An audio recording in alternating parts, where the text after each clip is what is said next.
Hi guys, எல்லோரும் எப்படி இருக்கீங்க? நானும் ரொம்ப சூப்பராக இருக்கேன். ஸோ இன்றைக்கி ரொம்பவே இன்ட்ரெஸ்டிங்கான விளாகோட தான் வந்திருக்கேன்.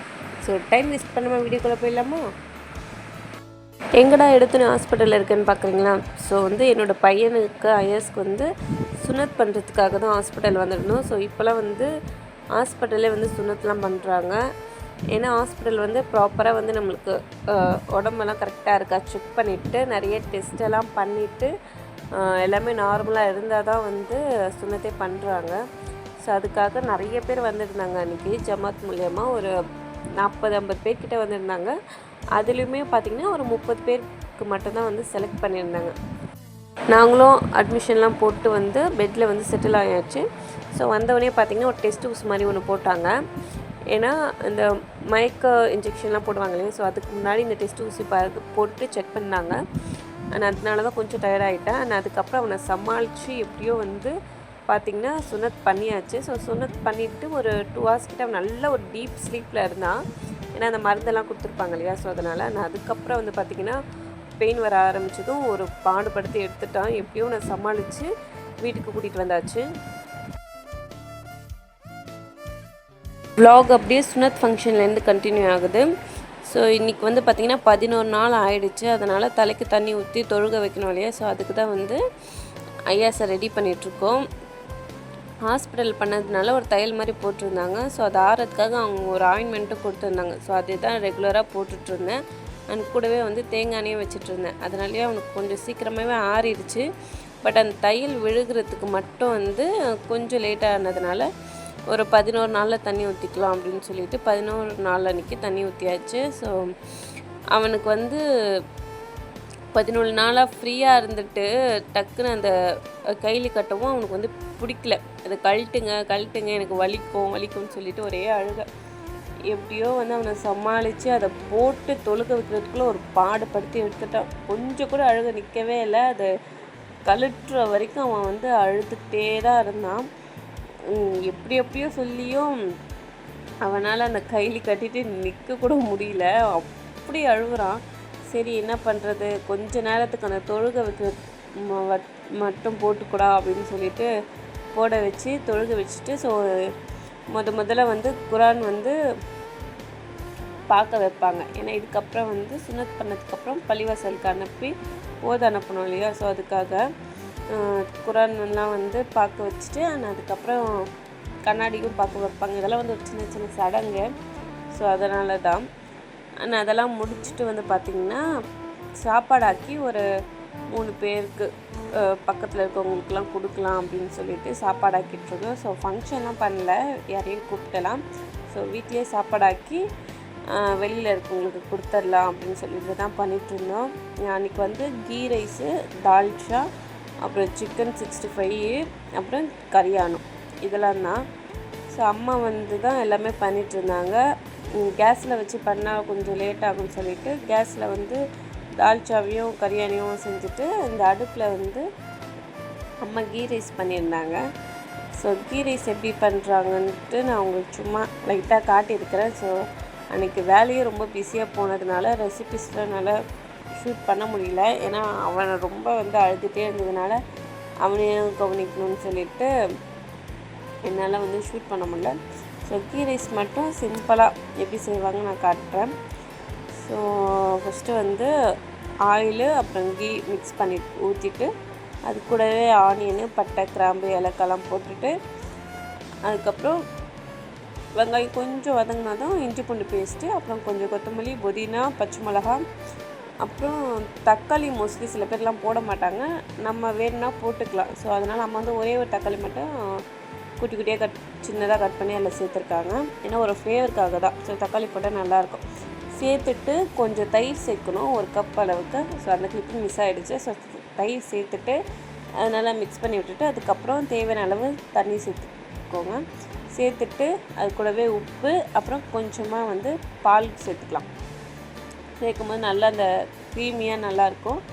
அண்ட் இப்போலாம் நாங்கள் பாஸ்மதி ரைஸில் கீ ரைஸ் பண்ணுறதில்ல. இந்த மாதிரி பிரியாணி பச்சரிசி அப்படின்னு சொல்லிட்டு ஒரு ரைஸ் இருக்கும் இல்லையா, ஸோ அதில் தான் பண்ணுறோம். ஸோ அதில் பண்ணும்போது நல்லாவும் இருக்குது, நல்லா சாப்பிட முடியுது. குக் பண்ணுறதுக்கு முன்னாடி ரைஸை நல்லா ஒரு 1/2 hour கிட்ட நம்ம ஊற வச்சுட்டு அதுக்கப்புறமா வந்து சேர்த்துக்கலாம். ரைஸை சேர்த்துட்டு கொஞ்சம் நல்லா தண்ணியும் ரைஸும் ஈக்குவல் ஆனதுக்கப்புறம் ஒரு மூடி போட்டு மூடி தம் போட்டுட்டோம் அப்படின்னா சூப்பராக வந்து உங்களுக்கு ரெடியாகி வந்துடும். அன்றைக்கி ஃபுல் டே குக்கிங் அம்மாவோடது தான் எல்லாமே. ஸோ 10 டேஸும் கூட இருந்து அவங்க தான் வந்து ஃபுல்லாக பார்த்துக்கிட்டாங்க. அவங்க இருந்ததுனால தான் அவனை நான் கொஞ்சமாக சமாளிக்க முடிஞ்சது, இல்லைன்னா ரொம்ப கஷ்டமாக இருக்கும் அவனை வச்சுக்கிட்டு. அண்ட் ரைஸ் பார்த்திங்கன்னா நல்லா சூப்பராக உதிரியாக ரெடி ஆகிடுச்சு. நம்ம தண்ணி அளவு வந்து கரெக்டாக வச்சிட்டோம் அப்படின்னா சூப்பராக ரெடி ஆகிடும். 1க்கு 1.5 அந்த மாதிரி ரேஷியோவில் வச்சிங்கன்னா கரெக்டாக வந்துடும் உங்களுக்கு. அண்ட் வெளியே எல்லாேருக்கும் சாப்பாடு கொடுக்கணும்ல, ஸோ அதுக்கு தான் அம்மா வந்து எல்லாேருக்கும் பிளேட்டில் வந்து வச்சுட்டு இருந்தாங்க கொடுக்குறதுக்காக. அப்புறம் இந்த பக்கத்தில் இருக்க நெய்பர்ஸ்க்கு எல்லாம் கொடுக்கணும், அதுக்காக ஃபுல்லாக எல்லாம் பேக் பண்ணிகிட்டு இருந்தாங்க வச்சு.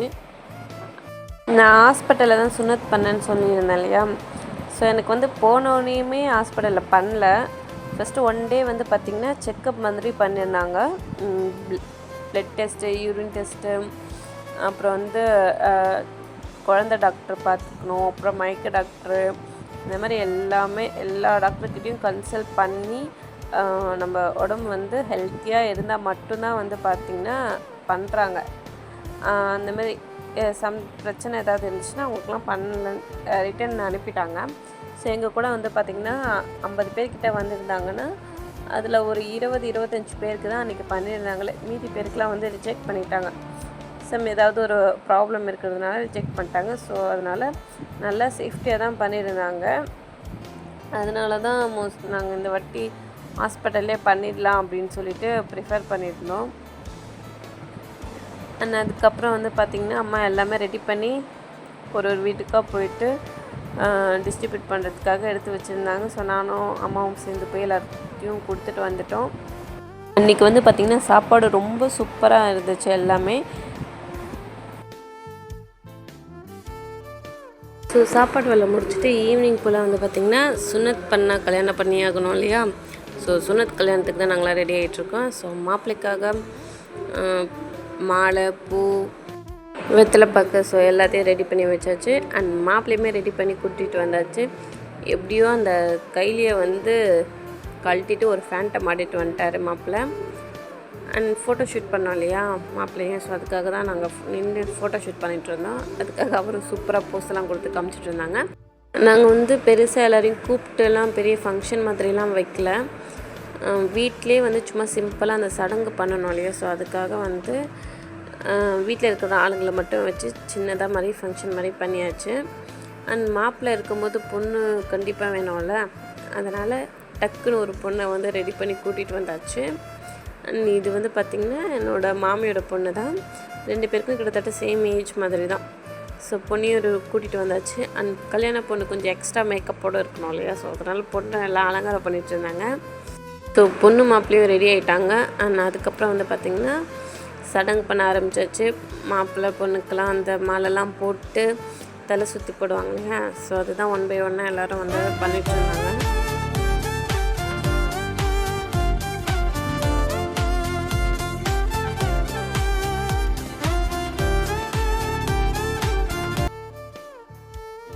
ஸோ பொண்ணு வந்து பார்த்திங்கன்னா அழ ஆரம்பிச்சிட்டா. அவள் வந்து சும்மாவே ஏதாச்சும் வெளியே வந்தாலே ஒரு மாதிரி அழவ ஆரம்பிச்சிருவாளாம். ஸோ அவளை கண்ட்ரோல் பண்ணி அவளை உட்கார வச்சு இந்த சடங்கு பண்ணுறதுக்குள்ளே கொஞ்சம் வந்து கஷ்டம் ஆயிடுச்சு. நான் கூட மாப்பிள்ளை தான் அழுவார், அவனை சமாளிக்கிறது தான் பெரிய விஷயம் நினச்சேன். பட் ஒரு பொண்ணு பக்கத்தில் உட்காந்தோடனே ஒரு பேச்சு முச்சையில் நல்லா கப்பு சிப்புன்னு அழகாக உட்காந்துட்டு நல்லா கோஆப்ரேட் பண்ணிட்டு இருந்தான் அந்த சடங்கு முடிகிற வரைக்கும். அவன் அந்த பொண்ணு தான் அப்பப்போ கொஞ்சம் அழுது இருந்தான். ஸோ அவளையுமே கொஞ்சம் சமாதானப்படுத்தி சாக்லேட்லாம் அந்த மாதிரிலாம் கொடுத்து எப்படியோ வந்து அந்த சடங்கு வந்து பண்ணியாச்சு.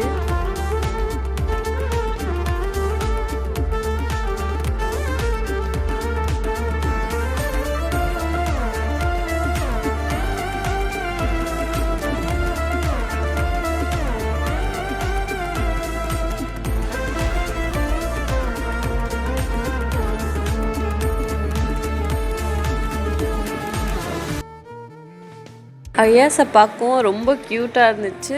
ரொம்ப சமத்தாக இருந்தான். என்னன்னே தெரில, எங்களுக்கே ஆச்சரியமாக இருந்துச்சு. என்னடா இவன் இவ்வளோ சமத்தாக இருக்காரு, ஒரு பேச்சு கூட காணுமே அப்படின்ட்டு. அவன் வந்து இந்தமாதிரி குட்டி பசங்க கூடலாம் வந்து பார்த்திங்கன்னா நல்லாவே வந்து விளையாடுவானா. ஸோ பக்கத்தில் ஒரு குட்டி பொண்ணு இருக்கவும் அவருக்கு வந்து ரொம்ப ஜாலியாகிடுச்சு. நல்லாவே கோஆப்ரேட் பண்ணிகிட்டு இருந்தார். அதுக்கப்புறம் பொண்ணையும் மாப்பிள்ளையும் நிற்க வச்சு ஃபோட்டோ ஷூட்லாம் பண்ணோம் இல்லையா. ஸோ இதெல்லாம் ஒரு மெமரிஸ்க்காக தான். ஸோ அதெல்லாம் அப்படி வந்து கேப்சர் பண்ணியாச்சு. அதுக்கப்புறம் அவங்களும் வந்து வீட்டுக்கு கிளம்பிட்டாங்க. இந்தமாரி ஃபங்க்ஷன் நம்ம வீட்டில் பண்ணும்பொழுது ரொம்பவே ஹாப்பியாக இருக்குது. ஸோ இந்தமாதிரி ஃபங்க்ஷனுக்கு போயிருப்போம், பட் நம்ம வீட்லேயே அந்த மாதிரிலாம் பண்ணும்பொழுது ரொம்பவே ஹாப்பியாகவும் நல்லா இருந்துச்சு புதுசாக. ஐ ஹோப் இந்த வீடியோ உங்களுக்கெல்லாம் போர் அடிக்காமல் நல்லா இருந்திருக்கும்னு நினைக்கிறேன். ஸோ வீடியோ பிடிச்சிருந்தா மறக்காமல் லைக் பண்ணுங்கள், ஷேர் பண்ணுங்கள். நிறைய இன்ட்ரெஸ்டிங்கான வீடியோவுக்கு மறக்காமல் சப்ஸ்கிரைப் பண்ணுங்கள். தேங்க்ஸ் ஃபார் வாட்சிங்.